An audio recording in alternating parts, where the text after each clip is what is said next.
歡迎大家今日出席由香港青年協會主辦嘅青協65週年論壇創變未來。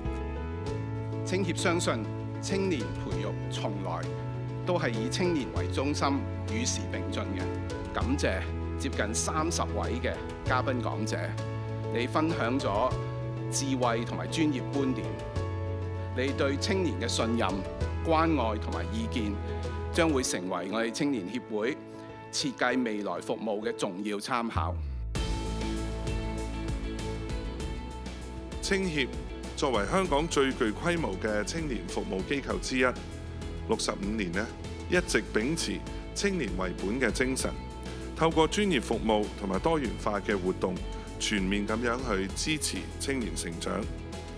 人才培育、健康環境、社會參與3個範疇環環相扣，一樣係重要嘅。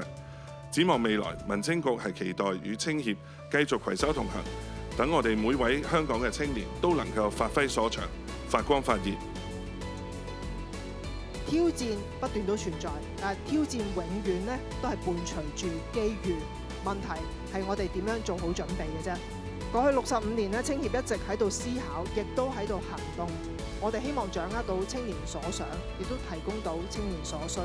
我哋相信青年，都相信佢哋係有能力去建設我哋嘅未來，一齊去推動青年願景2035。